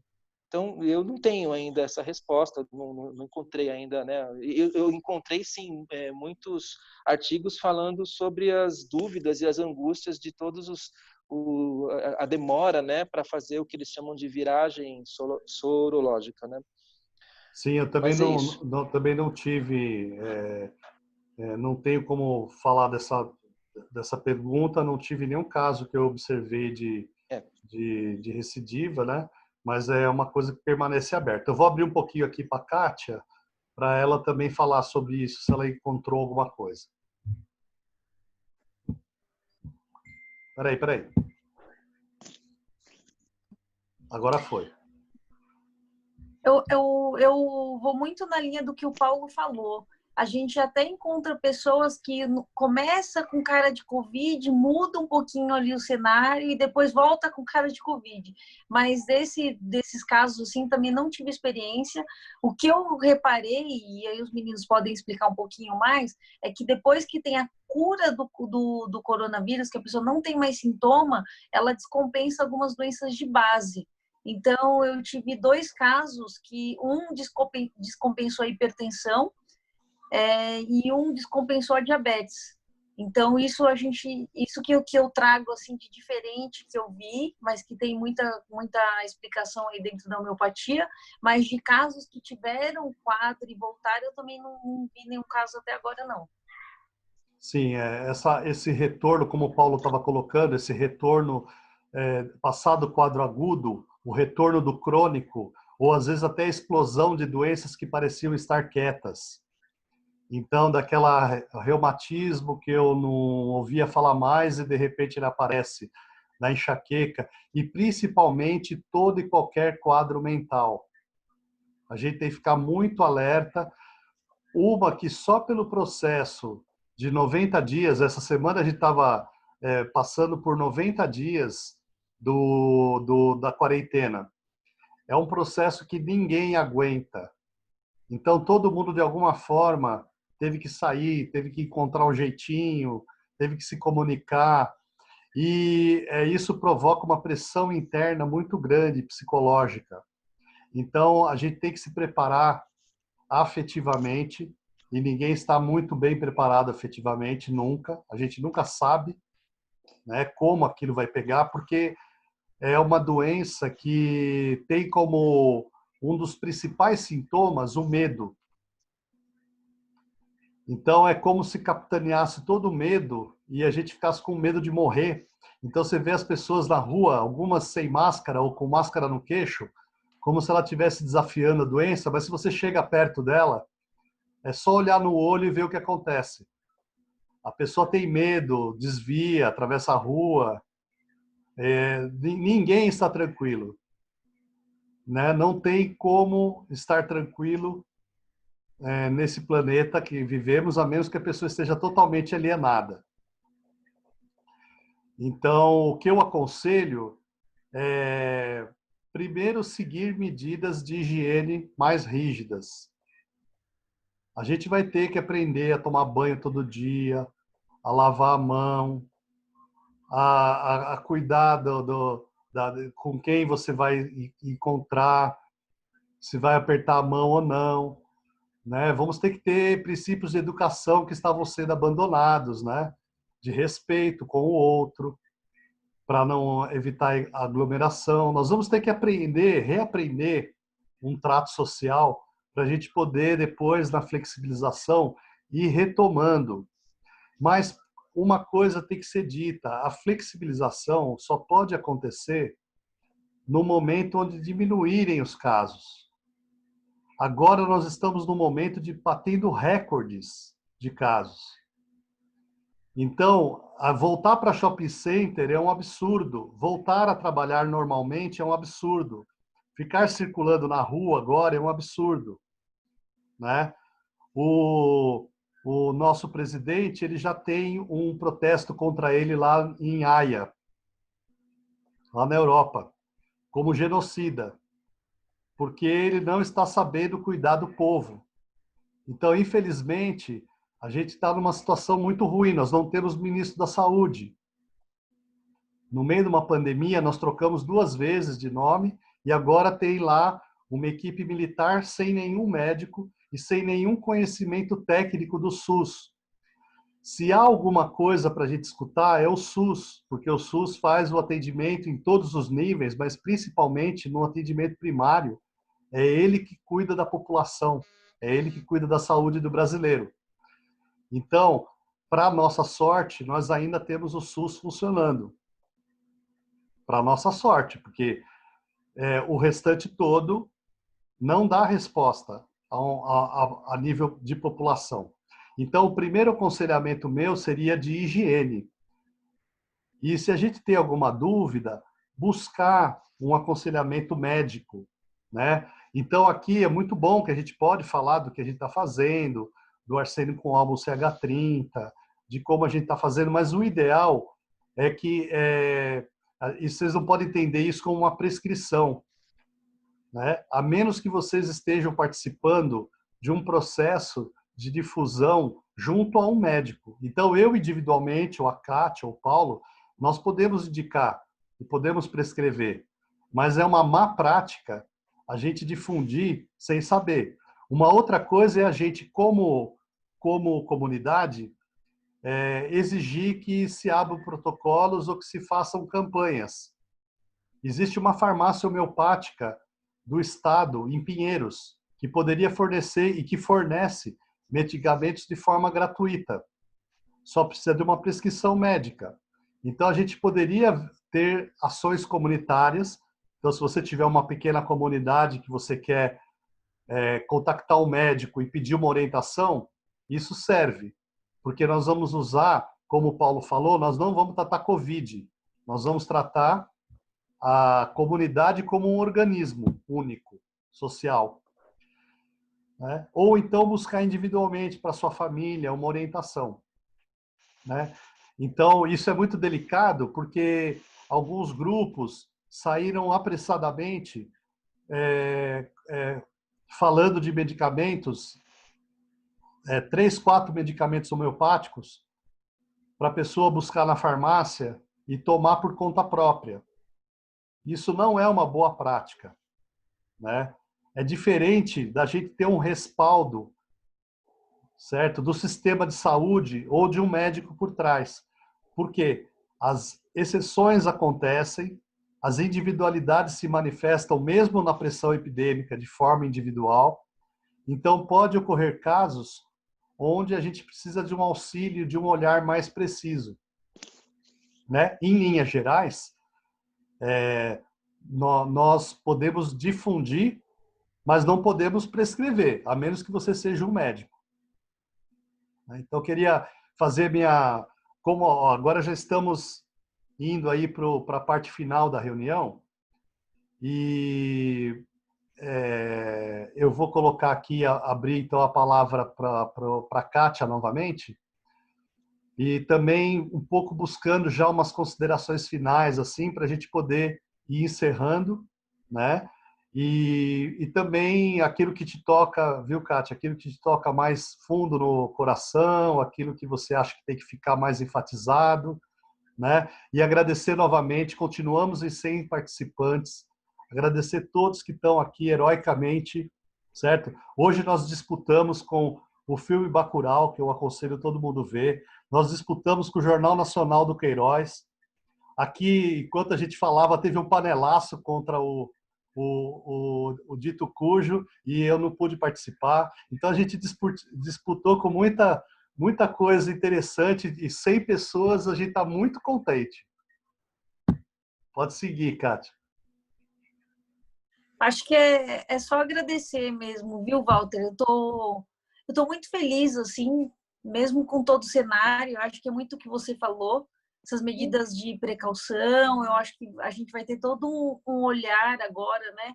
Eu espero que muita gente tenha aproveitado essa crise para repensar os valores, repensar o que é mais importante.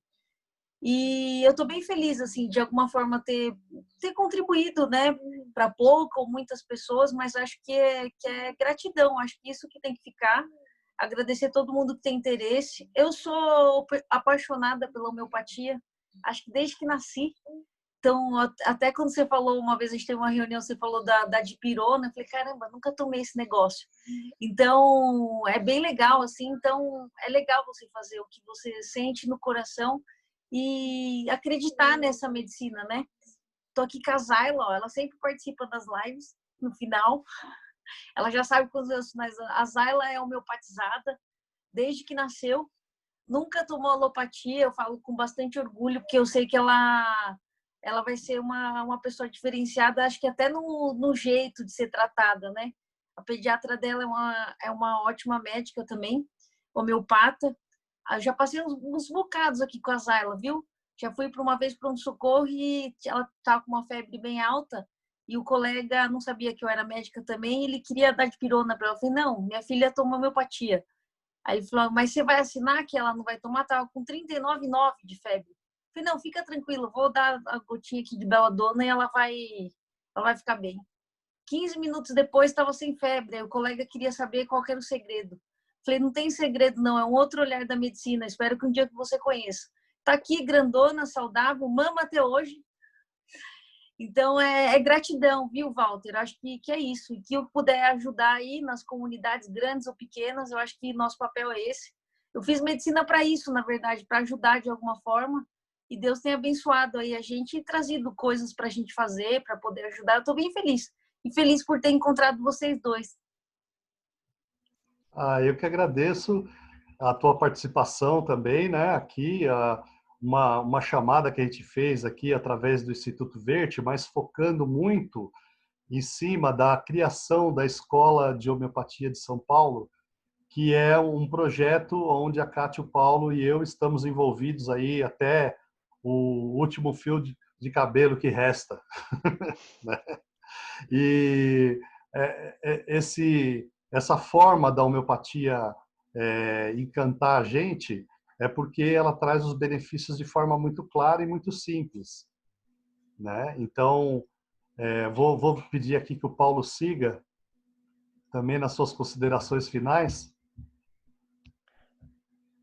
Eu agradeço de novo, né? Agradeci no começo, agradeço agora encaminhando para o final a oportunidade de estar aqui com todo mundo. Né? É uma honra mesmo e é uma responsabilidade bastante grande a gente estar nesse grupo, esse grupo que está forte aqui, sabe? Não, apesar da gente estar no virtual, para a gente sente, sabe, uma força muito, muito poderosa de vocês todos estarem aqui com a gente 1h30 ou mais, aguentando as nossas dificuldades técnicas do começo, né? A gente nem sabia se ia conseguir por causa das microfonias e tudo, mas no fim conseguimos e também por causa de vocês, né? Não teria sentido da gente ficar falando só por falar. Então, o fato de vocês estarem com a gente é muito importante. E para a gente, a coisa mais importante que tem é a gente poder estar junto das pessoas. É para isso que a homeopatia existe. Não é para... Apesar da gente ter o projeto da Escola de Homeopatia, e a gente quer, sim, né, espalhar essa possibilidade para poder formar também outros médicos a partir da experiência modesta, eu entendo isso também que a gente tem, mas que outras pessoas, que a gente possa multiplicar essa possibilidade do cuidado, né, das pessoas que possam ser cuidadas por outros médicos também, cada vez mais, né? É uma corrente do bem que a gente quer espalhar. E os médicos, sim, os médicos, eles têm bastante dificuldades em aceitar essa simplicidade da homeopatia. né? Uma das propostas que nós estamos trabalhando, e aliás a Kátia não falou disso, né? Mas então, como estamos no final, eu vou falar, tá? A gente tem ido, nós temos conseguido alguns contatos, graças à Kátia, de participar com a homeopatia em hospitais de campanha, para utilizar a homeopatia para a prevenção dos profissionais da área da saúde, que estão cuidando das pessoas que estão doentes, e também dos pacientes internados que estão ali, que estão doentes. E olha, um dos hospitais, né, Kátia, que a gente foi, a pessoa recusou a oferta que nós fizemos, e a gente não está ganhando nada com isso. A gente está ganhando, assim, em experiência, a gente está ganhando em dados, enfim, a gente vai querer escrever tudo isso por uma questão também acadêmica, mas a gente está indo pela dedicação de poder cuidar. E aí um dos diretores de um dos hospitais, ele se recusou a aceitar a homeopatia, e a argumentação dele foi assim, não, melhor não, vai que isso funciona. Então, não tem cabimento a gente ouvir isso, né, Kátia? Isso aconteceu. E a gente não quer essas disputas, a gente não quer essas brigas, a gente não precisa desse espaço. Então, se não é aqui, muito bem, a gente vai para outro lugar. E aí a gente encontrou outro lugar que está sendo muito acolhedor para a gente. A gente ainda não tem nada fechado, assim, de fato, né? Mas as negociações estão andando bastante avançadas, né? Então, em breve, a gente vai poder falar mais para vocês sobre esses novos projetos. Agora, então eu quero finalizar voltando para o começo, né? A homeopatia pode ajudar nas epidemias? Pode, ela sempre ajudou nas epidemias. O Hahnemann, ele tratou, na época dele, de 1800 e tanto, ele tratou de gripes, de influenzas, ele tratou de escarlatina, ele tratou de púrpura miliar, ele tratou de tifo, ele tratou de cólera. Depois do Hahnemann, isso são doenças contagiosas, né? Depois do Hahnemann, existem inúmeros relatos de epidemias. A gente tem difteria, a gripe espanhola teve resultados brilhantes da homeopatia na gripe espanhola, que matou muito mais no mundo inteiro do que Covid tem matado na nossa época. E a homeopatia foi brilhante lá também. Febre amarela, cólera, de novo, peste bubônica, varíola, tifo. Nós temos registrados, tem sites internacionais que registram as interferências da homeopatia nas epidemias do mundo. A gente tem lá registros de chikungunya, de dengue, de influenza, leptospirose, malária, coqueluche. Aqui no Brasil, nós tivemos a oportunidade de tratar de termos tratado no nosso país diversas epidemias. Eu nem vou falar as mais antigas, mas mais recentemente para cá, um dos nossos professores tratou a epidemia o Dr. Galvão, né, que foi nosso professor, tratou a epidemia de meningite em 74 com homeopatia. E agora, mais recentemente, eu participei também das epidemias de dengue, como eu falei para vocês. Então, todas essas epidemias, a homeopatia foi muito bem. A homeopatia é um método barato, é um método eficaz, é um método reconhecido como política nacional no nosso país. Então, basta usar. Só precisa de uma coisa, de boa vontade para ser utilizada, porque ela é uma especialidade médica. Desde 1980, a Kátia falou, é política pública de saúde, chama-se PNPIC, desde 2006. E existem farmácias homeopáticas que distribuem medicamentos no SUS, existem médicos homeopatas no SUS. Então, basta usar. Então, nós temos no nosso país essa possibilidade e ela ainda não está sendo utilizada como ela poderia ser. E a gente está um pouco aqui também levantando, né, esse assunto, essa polêmica, né? Vamos utilizar mais a homeopatia nas epidemias para que a gente possa colher mais os benéficos frutos que ela tem para dar. Gente, muito, muito, muito grato por todos vocês estarem com a gente até agora. Obrigado, Paulo. Também o Paulo aí a gente está acompanhando de longa data um ou outro, né? E temos a sorte de conviver também com as famílias e que a gente possa, superado tudo isso, voltar a nos encontrar, né? Porque agora é tudo virtual. Mas muito bom poder ter conversado com a Kátia, com o Paulo, ter a presença de todos aqui nessa sala, fortalecendo um pouco a, a nossa vitalidade naquilo que ela tem de mais importante, na humanidade. O ser humano, ele é imune. Nós estamos sofrendo essa alteração planetária devido à desumanização. E a homeopatia é uma bandeira para a humanização, porque ela trabalha com a liberdade humana. A gente pode dizer que é uma medicina que trabalha a liberdade humana, porque ela visa deixar a pessoa saudável para que ela possa tomar os seus rumos de vida individuais.